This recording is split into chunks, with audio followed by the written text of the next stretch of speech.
तो सबसे पहली चीज़ ये। दूसरी चीज़, जैसे हम लोग सुबह उठे, रात को सत्संगति हुई, रात को सो गए, सुबह फिर जब उठे फ्रेश व्रेश हुए, नित्य करने के लिए तैयार हुए, उससे पहले बहन एक कटोरी में बाहर से ये फूल तोड़ के लाई। अब मुझे नहीं पता ये किस चीज़ के हैं ये फूल। बाहर से फूल तोड़ के लाई और परमात्मा के जो है वो दरबार में रख दिया। क्योंकि रात को फिर हमने एक फ़ोटो गुरु जी की, जिस कमरे में हम सो रहे थे वहाँ पे हमने एक टेबल पे रखवा दिया कि बहन यहाँ रखो। क्योंकि हमने सतगुरुदेव भगवान को भोग लगाया, हलवे राम का, खीर राम बनाई, भंडारा बनाया, तो परमात्मा को भोग लगाना था। तो फिर हमने एक कमरे में टेबल पे जो आप देख रहे हैं आप पीछे परमात्मा का छवि, यहाँ पे हमने जो है दीपक जलवा दिया था, आप देख रहे हैं। और यहाँ हमने परमात्मा का जो है दरबार लगवा दिया। तो सुबह उठते ही बहन बाहर गई थी दूध वगैरह लाने के लिए, तो उधर से ये फूल भी तोड़ के ले आई। अब मुझे नहीं पता कि ये रोज़ तोड़ के लाती हैं या आज ही लाई हैं तोड़ के, मैंने नहीं पूछा। तो मैंने बहन को कहा कि बहन ये हमारे मार्ग में नहीं है, ये परमात्मा है, ये पूर्ण परमेश्वर है, ये फूलों से प्रसन्न नहीं होता, ये लड्डू से प्रसन्न नहीं होता, ये जलेबी से प्रसन्न नहीं होता। इस परमात्मा को यदि प्रसन्न करना है तो सबसे बड़ा फूल है मर्यादा। इस परमात्मा को यदि हमने खुश करना है तो मर्यादा से बढ़कर अर्पित कुछ नहीं कर सकते। ये परमात्मा भाव का भूखा, ये फूलों का भूखा नहीं है। साधु भूखा भाव का, धन का भूखा नहीं। जो कोई धन का भूखा वो साधु भी नहीं। परमात्मा इन फूलों से प्रसन्न नहीं होगा। और फूल इस भक्ति मार्ग में यथार्थ सत्य कबीर पंथ में पूजा में फूल यूज नहीं होते, ना ही नकली और ना ही असली।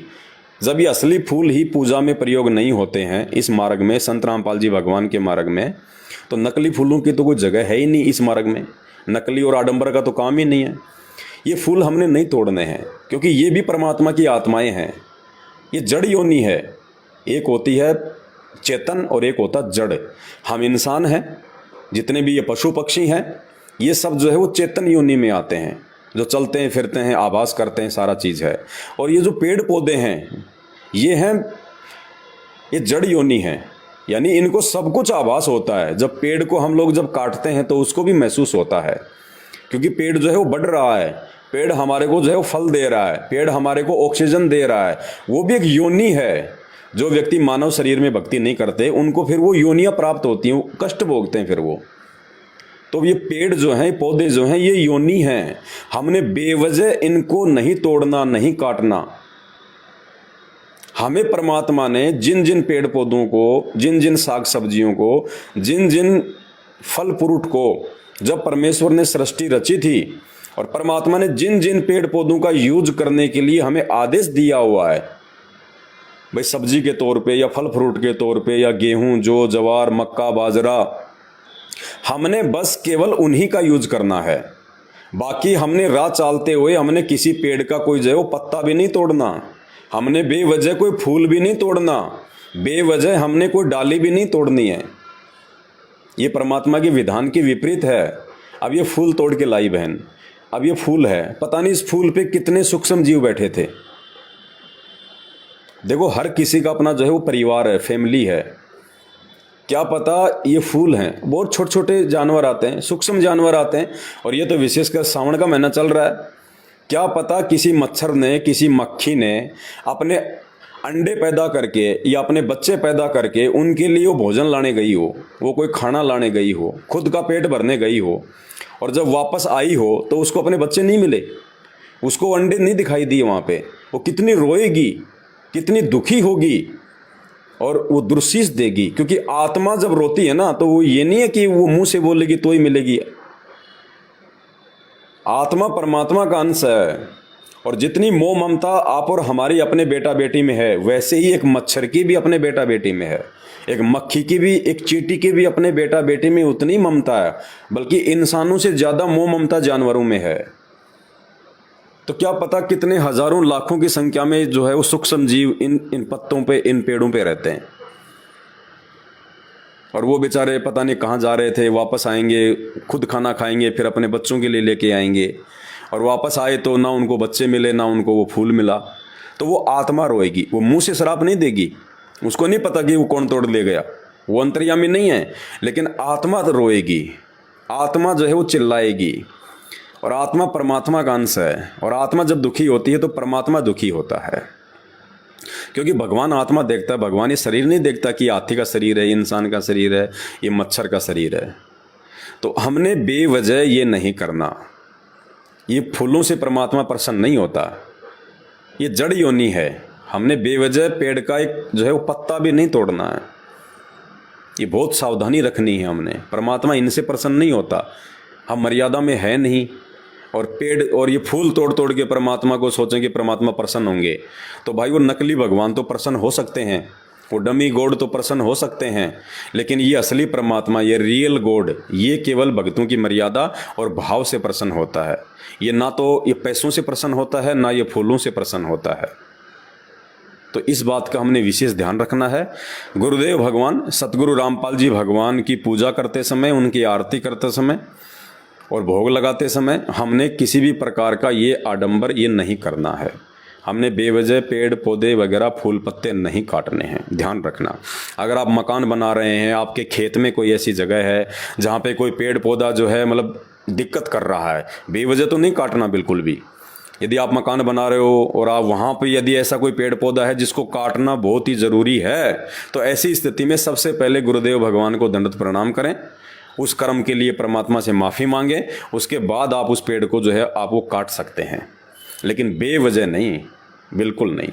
तो ये दूसरी जो त्रुटि मुझे दिखाई दी यहाँ पे, ये त्रुटि थी, ये फूल जो है परमात्मा के दरबार में रखना, ये बिल्कुल भी वर्जित हैं, परमात्मा के विधान में नहीं है, मर्यादाओं में नहीं है। इसका हम सभी भाई बहन विशेष तौर पे ध्यान रखें। एक छोटी सी कहानी भी है, मैं वीडियो ज़्यादा लंबा तो नहीं करना चाहता, लेकिन चूंकि आध्यात्मिक मैटर है, जब तक इसको ढंग से नहीं समझाया जाएगा हमारे अंदर वो जगह नहीं बनती। क्योंकि पुण्यात्मा मोक्ष प्राप्त हमें करना है, इस जगत वालों को मोक्ष प्राप्त नहीं करना। इनकी तो जब ये कमर टूटेगी ना आने वाले समय में, तब इनको भगवान याद आएगा। अभी तो इनको पेड़ पौधों में भगवान दिखाई दे रहे हैं, अभी तो इनको पीपल में भगवान दिखाई दे रहे हैं, इनको सांप में भगवान दिखाई देते हैं, इनको पत्थरों में भगवान दिखाई देते हैं। जब इनकी कमर टूटेगी तब ये सीधे रास्ते आएंगे, ऐसे नहीं आएंगे। ये समझदार वो होता है जो समय रहते जो समझ जाए।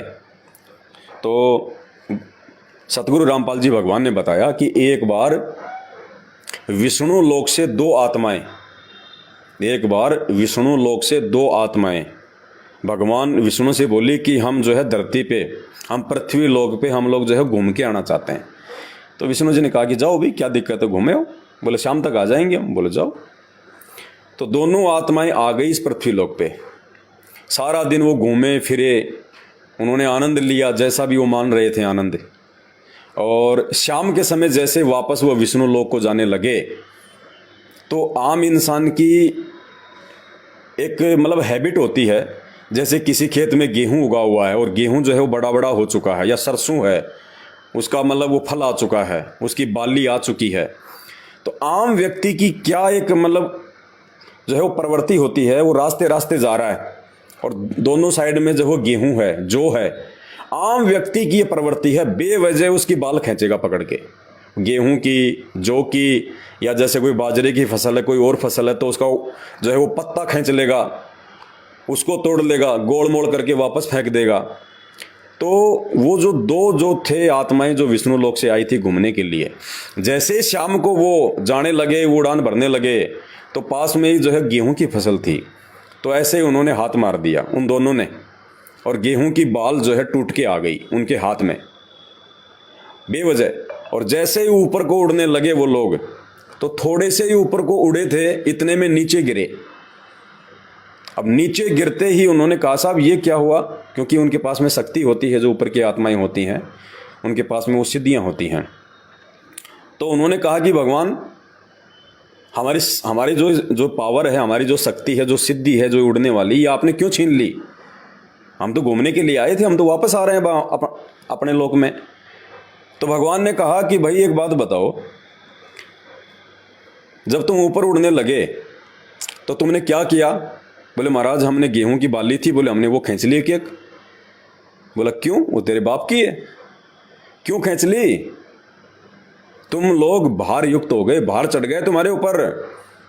वो किसान जिसने इतनी मेहनत से खेत को जोता, सींचा, खाद डाला, रातों को उसमें पानी दिया, बड़ी मेहनत से बीज लेके आया, उस फसल को उसने पानी दिया, उसकी रखवाली करी, और वो अपने पेट के लिए कर रहा था, अपने परिवार पालन पोषण के लिए वो मेहनत कर रहा था, और तुमने बेवजह उसकी फसल को खराब किया है। तुम्हारे ऊपर उस किसान का ऋण चढ़ गया, भार चढ़ गया, और जब तक तुम उस किसान का ये भार नहीं उतारोगे तब तक तुम विष्णु लोक में नहीं आ सकते। यानी मृत लोक है, पृथ्वी लोक है। जब तक जीव का मतलब ऋण है तब तक वो मुक्त नहीं हो सकता।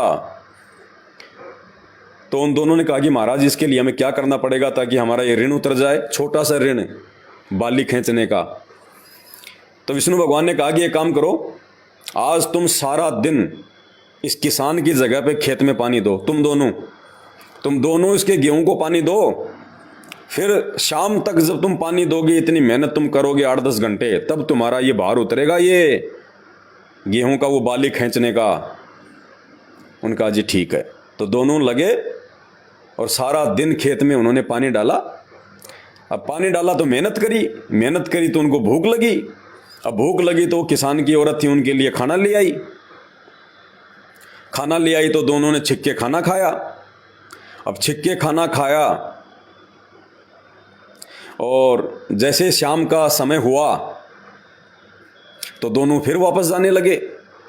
तो जैसे थोड़ा सा ऊपर उड़े, इतने में फिर भगवान ने उनको नीचे पटक दिया। बोले भगवान अब क्या हुआ? जैसा आपने कहा हमने तो वैसा किया, हमने तो ऋण उतार दिया।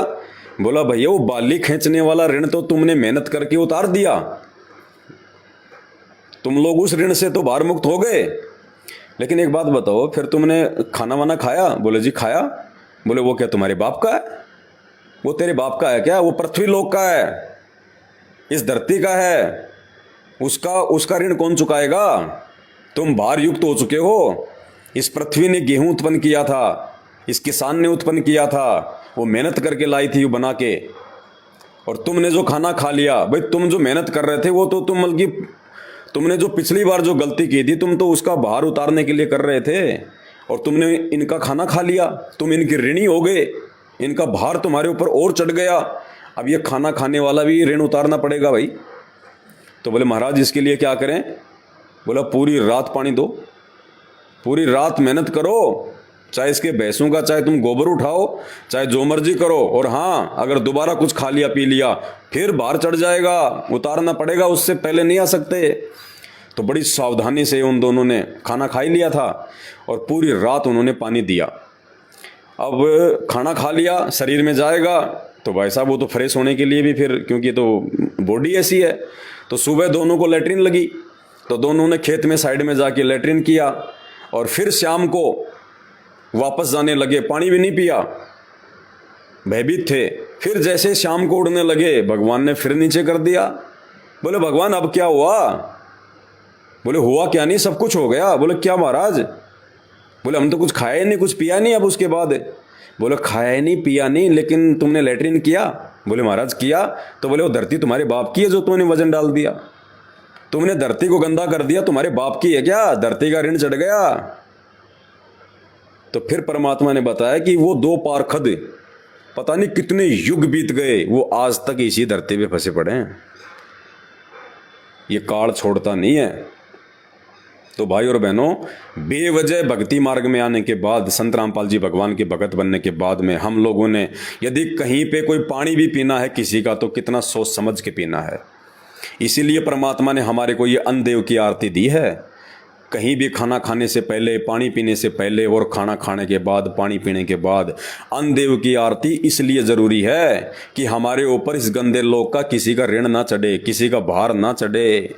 हम कहीं रिश्तेदारी में चले जाते हैं, खाना खाते हैं, वो भार हमारे ऊपर ना चढ़े। इसके लिए सतगुरु रामपाल जी भगवान की भक्ति से सर्वोत्तम भक्ति इस दुनिया में नहीं है, जिन्होंने हर प्रकार से ऋण मुक्त करने के लिए हमारे को पूरा कोर्स दिया है, पूरा कंप्लीट कोर्स। इसलिए साथ संगति में जुड़ने की आवश्यकता है, ताकि पहली बात तो हम उस रिश्तेदारी में आना जाना, फालतू की यार दोस्ती के पंगे में पड़ना, रिश्तेदारों में, बर्थडे में, मैरिज एनिवर्सरी में, ब्याह शादी में, किसी धार्मिक प्रोग्राम में हमने जाना ही नहीं। अरे मुक्त होना है यहाँ से। अब की बार अपने गुरुदेव भगवान को देख के चलना पड़ेगा।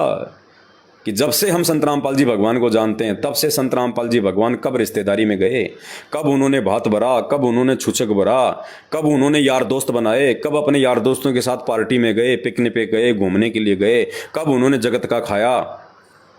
हमने गुरु को देख के भक्ति मार्ग पे चलना पड़ेगा, नहीं तो भार मुक्त नहीं हो सकते। तो भाई और बहनों, साथ संगति में जुड़ना इसलिए नितांत आवश्यक है, वरना ये काल हमें भार मुक्त नहीं होने देगा। अब वो जो भी था इस पे जो जीव बैठे हुए थे, अब वो मर गए बेचारे। कोई बच्चे थे, उनके माँ बाप बाहर गए थे, वापस आए, उनको बच्चे मिले नहीं, उनकी आत्मा रोएगी। आत्मा रोएगी तो भाई धर्मराज तो फिर सत का राज धर्मराय कर ही अपना किया सब दंड भर ही। तो धर्मराज कह देगा कि भैया तूने क्यों किया ये पाप है? तेरे गुरुजी ने तो तेरे को कभी कहा नहीं कि तुम मेरे लिए तुम फूल लेके आओ, मेरी पूजा करो। ये ढोंग और आडंबर तो इस काल की भक्ति में है, सतगुरु की भक्ति में थोड़ी है। तो ये हमने आडंबर करने से बचना है भाई और बहनों, ध्यान रखना। दो चीज़ हो गई। तीसरी चीज़ जो मैंने नोट की,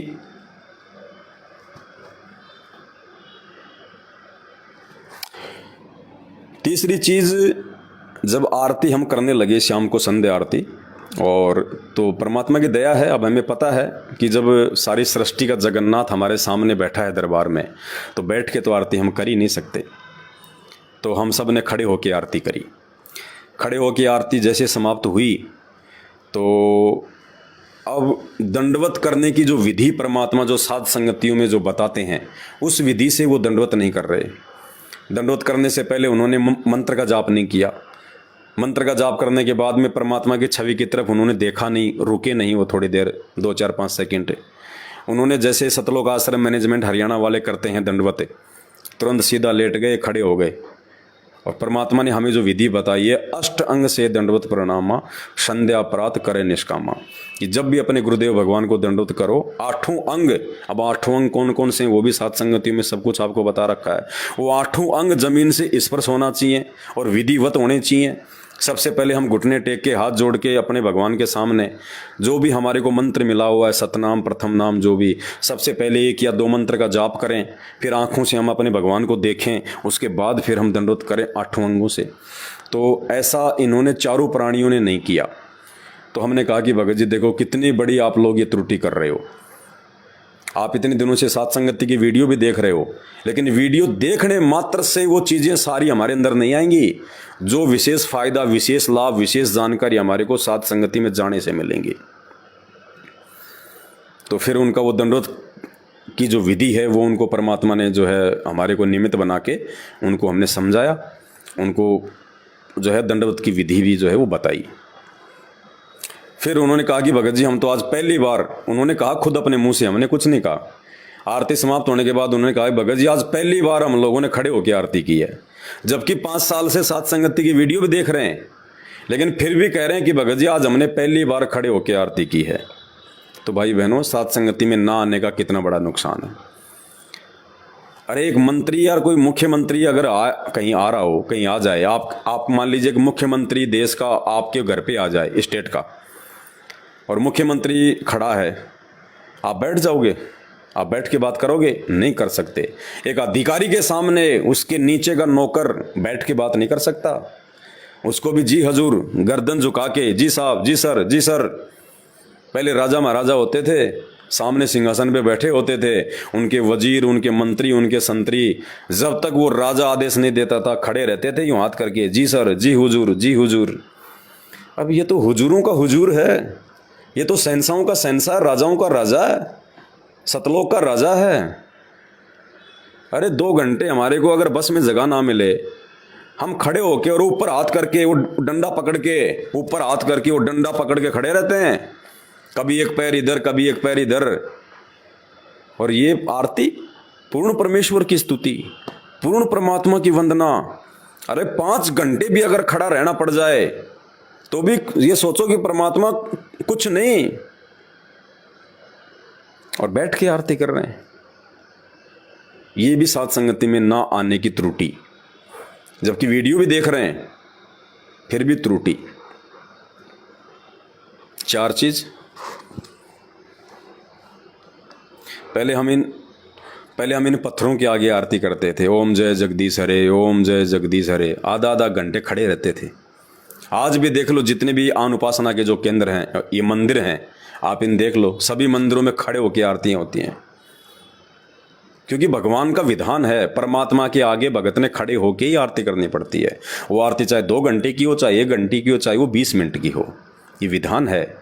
हर चीज़ अगर संत रामपाल जी भगवान शुरू में अपने भक्तों को अगर बता दें तो कोई भक्ति ना करता ये, क्योंकि इतने कायदे कानून हैं पूर्ण मोक्ष प्राप्ति के लिए, हर जीव फॉलो नहीं कर सकता। तो शुरू में तो भक्ति का शुरुआती समय था, परमात्मा ने तो एक बार जोड़ना था कि किसी प्रकार से एक बार ये जुड़े तो सही, फिर धीरे धीरे ज्ञान समझेंगे, भगत भाई बहनों के संपर्क में आएंगे, साथ संगति से जुड़ेंगे तो जानकारी होगी, विश्वास होगा, भक्ति करेंगे, उससे इनके अंदर हिम्मत आएगी, दृढ़ता आएगी, तो धीरे धीरे फिर ये सारी मर्यादाओं में आ जाएंगे, ये अपने गुरुदेव भगवान को पहचान लेंगे। लेकिन 28 साल बाद भी हम वहीं की वहीं खड़े, फिर क्या फ़ायदा भाई। तो भाई और बहनों, बहुत सावधानी रखने की जरूरत है। और जब हमारा ध्यान आरती में होगा ना, मालिक के शब्दों में होगा, उन वाणियों में होगा, आप 2 घंटे क्यों ना खड़े रहो, आपके पैरों की तरफ आपका ध्यान ही नहीं जाएगा, आपको पता ही नहीं चलेगा कि जो है वो कब आरती हो गई।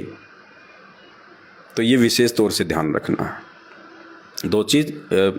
4 चीज़ हो गई, रसोई में परमात्मा का दरबार, दरबार में फूल, दंडवत सही ना करना और खड़े होकर आरती ना करना, 4 जो त्रुटियां देखने को मिली यहाँ पे। उसके बाद में शाम को जब साथ संगति में बैठे तो बहन ने अपने पैरों की दोनों अंगूठियों में चांदी की पैरों की जो है उसमें अंगुलियों में दोनों पैरों में चांदी की अंगूठी पहन रखी। एक पैर में बहन जी ने जो है वो पाजेव पहन रखा, पायल, और नाक में बहन ने जो है सोने का वो डाल रखा। तो हमारे साथ एक दूसरे भगत जी थे, उन्होंने कह दिया कि बहन जी आप लोग साथ संगति से भी जुड़े हो, वीडियो भी देखते हो, और अभी तक आपने ये पहनना नहीं छोड़ा, ये तो परमात्मा के विधान में नहीं है। मालिक ने तो इतना सब कुछ बोल रखा है सोने के विषय में, तो कि सोने में तो काल का प्रवेश है।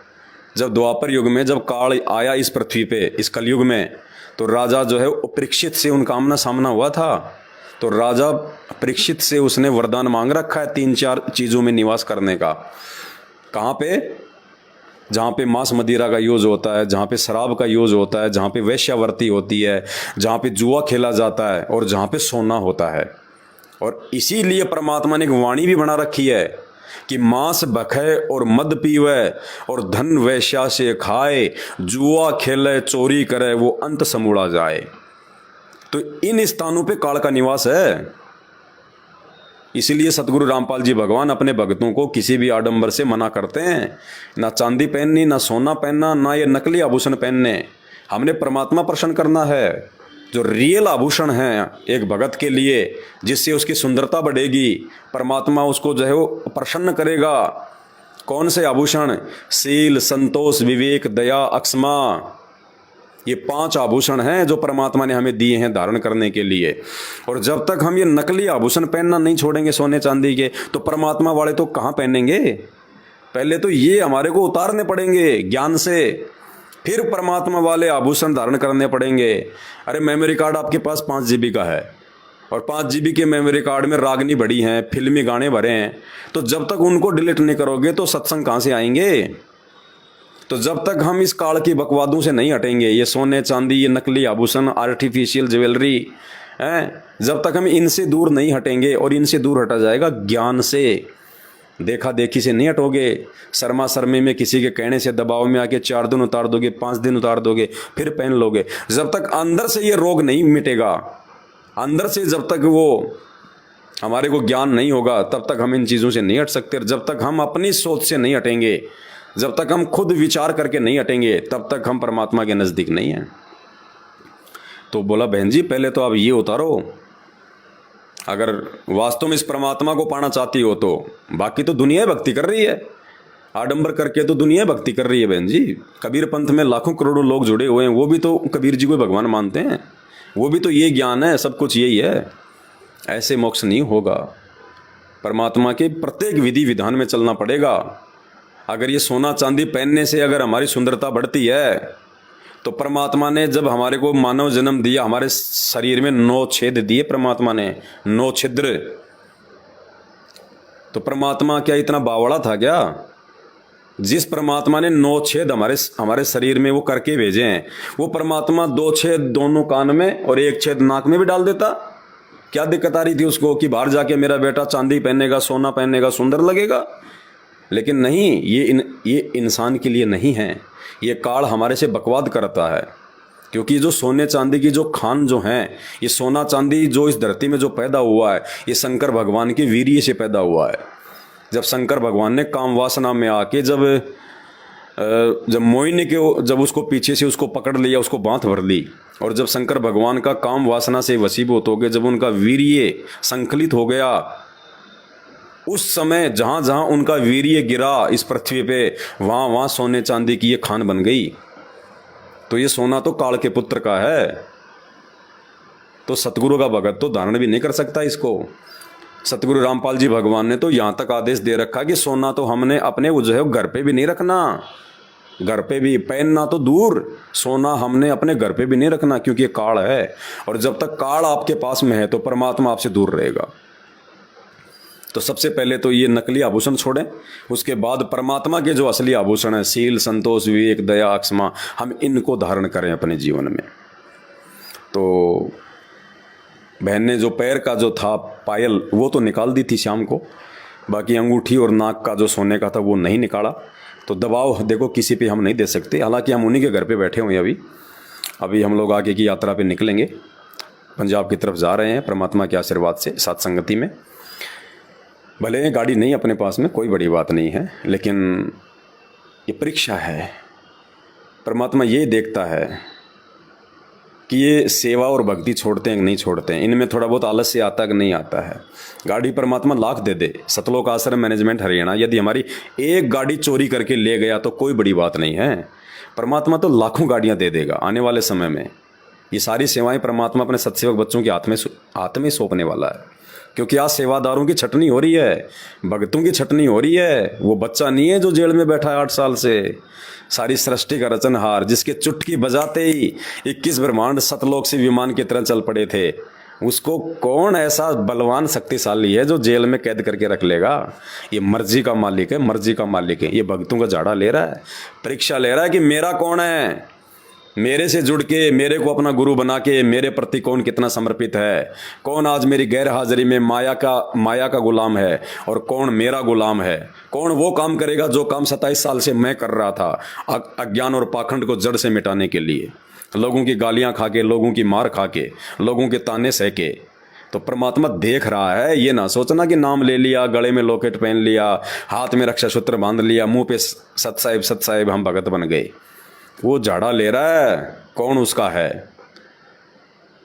तो पैर की पायल तो बहन ने निकाल दी थी, बाकी हम किसी पे दबाव नहीं दे सकते, हमारा काम केवल जानकारी देने का है, बाकी उनकी मर्जी है आगे क्या करें क्या ना करें। और 6 नंबर, और तो कोई फ़ोटो नहीं है, सिर्फ सतगुरु रामपाल जी भगवान की फ़ोटो है इनके घर में। और लेकिन उनका जो बेटा है जो बड़े वाला, उस बेटी की एक फ़ोटो जैसे मॉडलिंग टाइप होती है ना, जैसे जोश जोश में खिंचवाते हैं मॉडलिंग टाइप में, बढ़िया दिखने के लिए, सुंदर दिखने के लिए, फिर उसको मोबाइल पे डालते हैं, फेसबुक पे डालते हैं। तो बेटी की एक फ़ोटो है, फ़ोटो तो मैं आपको दिखा नहीं सकता, उधर वहाँ से आया फ़ोटो में। तो जींस पहन रखी है, काली शर्ट पहन रखी है, हाथ में बढ़िया घड़ी ले रखी है बाजू, और यूँ बालों में हाथ देकर यूँ मुस्कुरा रहा है, पैर पे पैर रख के यूँ। अब आते ही मैंने देखा, मैंने कहा भाई मामला तो डगमग है। तो फिर हमने बैठ के समझाया इनको कि देखो हमने ये नहीं करना है, क्योंकि ये अहंकार का प्रतीक है, ये हवा भरता है काल हमारे अंदर, सुंदर दिखना, ये इस प्रकार की। क्योंकि जब जब हम उस फोटो को देखेंगे, परमात्मा ने क्या कहा हमारे को कि भैया 3 कमरे हैं, एक कमरे में साधु संतों की फोटो लगी है, उस कमरे में जाओगे तो आपके अंदर वही वैराग्य उत्पन्न हो जाएगा, साधुता आएगी ऑटोमेटिक। दूसरे कमरे में भगत सिंह के, चंद्रशेखर आज़ाद के, उस शहीदों की फोटो हैं, तो वहाँ जाते ऑटोमेटिक जोश पैदा हो जाएगा, ऑटोमेटिक। क्योंकि जिस चीज़ को हम देखेंगे वो गुण हमारे अंदर ऑटोमेटिक आएंगे।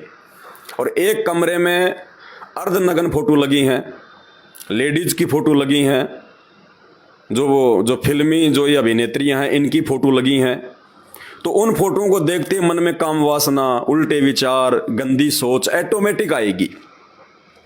तो इसी प्रकार दास ने कहा कि आपके बेटे ने अपनी जो फोटो जो ये सलमान खान की तरह जो लगवा रखी है, तो जब जब ये इस फोटो को देखेगा तो इसके अंदर वो भाव उत्पन्न होंगे, चाहे उसको अहंकार कह लो, चाहे मान बड़ाई कह लो, चाहे काल की हवा कह लो। तो ये भक्ति मार्ग में नहीं चलता। हमारे विचार बिगड़ेंगे, मैले होंगे, दूषित होंगे। तो दास ने कहा कि या तो इसको आग लगा दो या इसको फेंक दो तोड़ मरोड़ के, घर में भी नहीं रखने। कहीं ये सोचो कि लो साहब यहाँ से हटा कर हमने इसको जो है लपेट के किसी कागज में और हमने इसको जो है मतलब बेड में रख दिया, नहीं। वो भी जो है वो बीमारी है। 2 महीने में 6 महीने में कभी सामान निकालोगे, फिर वो फोटो सामने आएगी, फिर मन में वही विचार आएंगे। तो रोग को ही खत्म करो। तो फिलहाल तो लगी हुई है फोटो, अब देखो हटाएंगे नहीं हटाएंगे ये तो उनकी अपनी मर्जी है कि अपन किसी के साथ ज़बरदस्ती थोड़ी कर सकते हैं। और तो ये 6 जो थी त्रुटियाँ, ये परमात्मा की दया से मालिक ने दास को सद्बुद्धि दी, दास ने नोट की। और आप सभी भाई बहनों को दास ने बताना भी उचित समझा, क्योंकि ज़रूरी भी है कि हम गलतियां करने से बचें। हम तभी सफल हो पाएंगे भक्ति मार्ग पे, तभी हमारा पैर सतलोक में जा सकता है जब हम इन छोटी छोटी बातों को लेके हम सजग रहें, सावधान रहें।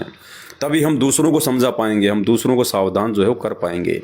नहीं तो पुण्यात्माओं, परमात्मा कहते हैं काल कसाई तक तक मारे पग पग पे यो बाणा। ये मौके की तलाश में है कि कब ये छोटी से छोटी गलती करे और कब इसको नीचे गिराऊं। और एक बार ये प्राणी सतगुरु की मर्यादा से नीचे गिर जाए, फिर ये काल उसको गधा बना के छोड़ देता है। फिर ये चाहे जो मर्जी करे, क्योंकि इसका एग्रीमेंट है भगवान के साथ है। इसने परमात्मा से एग्रीमेंट कर रखा है कि परमात्मा आप नीचे जाओगे, ज्ञान दोगे, जीवों को सतलोक ले जाओगे। ये मालिक एक दया करना, क्या भाई परमात्मा आप अपना ज्ञान देना, आप अपनी जानकारी देना, आप भक्ति का विधान बताना, आप उनको कर्म और कुकर्मों की जानकारी देना, सही और गलत की जानकारी देना। ये परमात्मा जबरदस्ती किसी के साथ ना करना। जो आपकी आज्ञा में रहे, जो आपकी मर्यादा में रहे, जो एक भगत बन के रहे, उसी को आप सतलोक ले जाना। बाकी जो आपकी मर्यादा, आपकी आज्ञा में ना रहे, परमात्मा उसको मत छेड़ना, वो मेरे मुंह में रहेगा। तो परमात्मा ने कहा कि तथास्तु, ऐसे मूर्खों को ले जाके भी मैं क्या करूँगा। तो भाई और बहनों, हमने तो छोटी से छोटी गलती करने से बचना है। वर्तमान में ये विशेष वो समय चल रहा है। इस समय जो चूक गया, फिर असंख्य करोड़ों युगों के बाद उसका दाव नहीं लगना, क्योंकि ये फाइनल है मैच। ये फाइनल है, जैसे क्रिकेट का फाइनल मैच होता है, फिर वो कितनी जान लगा देते हैं, कितना उनको भय होता है, कितना उनको जो है वो डर होता है कि फाइनल है। फाइनल इज्जत और बेइज्जती का सवाल है। वो कितना अपने भगवानों को याद करते हैं, वो बल्ला लेके आएंगे, बैट लेके आएंगे जब फाइनल मैच में हैं, बार बार यूं करेंगे, पता नहीं कोई हाथ जोड़ेगा और भय रहेगा उसको। बाकी मैचों में भय नहीं रहता, लेकिन फाइनल में उसको डर रहता है, क्योंकि अगर इसमें हार गए तो गई फिर 5 साल की और बेइज्जती और होगी, और जीत गए तो इतनी बड़ी इज्जत होगी। तो पुण्यात्माओं, इस भक्ति मार्ग में ये सावधानियां रख के, ये भय रख के, यदि हम जीत गए तो सतलोक में हमारा स्वागत होगा, परमात्मा हमसे जो है प्रसन्न होगा, सदा सदा के लिए 84 लाख योनियों का ये फंद कट जाएगा। तो बहुत सावधानी बरतने का समय है ये। देखो, जगत अंधा है, जगत कुछ नहीं समझेगा। समझना था वो समझ चुके हैं, थोड़े बहुत और हैं जो समझ लेंगे जब तक संत रामपाल जी नहीं आ जाते हैं। बाकी जगत अंधा है, जगत को कुछ नहीं पता। रास्ता मोक्ष का यही है, लेकिन वो अंधा है। और हमने अंधे की बाँ पकड़ के नहीं चलना। परमात्मा कहते हैं अंधे की बाँ गई अंधे ने, ये मार्ग कौन बतासी, जग सारा रोग यारे, जिन सतगुरु वैद्य न जाना। तो जगत अंधा है, जगत को भक्ति और भगवान मर्यादाओं का कुछ नहीं पता है। इनका जीवन वही है जो वो जी रहे हैं कि बस ऐसी दुनिया चलती है, ऐसे सब कुछ होता है, लोग मरते रहते हैं, ऐसा ही होता है। लेकिन हम भक्तों को परमात्मा ने भविष्य दिखा दिया, परमात्मा ने हमारे को आगे का बता दिया कि ऐसे ही नहीं है, वैसे भी है ऊपर। जब वो नरक, काल लोक और यमदूत और बहुत कुछ है, फिर 84 लाख योनियाँ। तो जगत अंधा है। जगत की ना हमने किसी बातों का बुरा मानना है, और ना हमने जगत के अनुसार चलना है, और ना हमने उन भगतों के अनुसार चलना है जो भगत होने के बाद भी मर्यादा तोड़ के चल रहे हैं, जो गुरु को भगवान नहीं मानते, एक से अधिक फोटोएं रखते हैं, जो आज्ञा में नहीं है परमात्मा के, जिनको पता ही नहीं कि सही क्या और गलत क्या है, परमात्मा ने क्या करने के लिए आदेश दिया, क्या नहीं करने के लिए मना किया है। तो ना हमने उन भक्तों को देख के चलना, ना हमने जगत के पीछे चलना। अगर बात समझ में आ गई है तो हमने अपने गुरुदेव भगवान को प्रसन्न करना है। ये अंतिम चांस है, अंतिम दाव। और परमेश्वर कहते हैं, इब के दाव मत चूक मेरी प्यारी, कि हे आत्मा अब की बार ये दाव मत चूक जाना। ये दाव तो असंख्य युगों के बाद लगता है कि किसी बिरले को नसीब होता है। गुरुपद सेवै बिरला कोई, जहाँ पे कृपा साहिब की होई। तो जगत का कुछ नहीं है, जगत को तो गधा बनना है, बैल बनना है, कल को गाड़ियाँ खींचनी है। लेकिन हमें तो परमात्मा ने रास्ता दिखा दिया। अब हमने उनकी बातों का बुरा भी नहीं मानना, और हमने उनकी किसी बातों को लेके ना दबाव में आना, ना हमने अपनी भक्ति क्रियाओं को छोड़ना है। दूसरे की मीठी मीठी भक्ति को देख के, मीठी मीठी क्रियाओं को देख के हमने अपनी भक्ति में दोष नहीं निकालना। ये काल बहुत भयंकर तरीके से तोड़ने का प्रयास करेगा हर प्रकार से। तो भाई और बहनों, दास की जो ड्यूटी परमात्मा ने लगा रखी है कि छोटी छोटी बातों को लेके आप भाई बहनों को बताता रहूं, जगाता रहूं।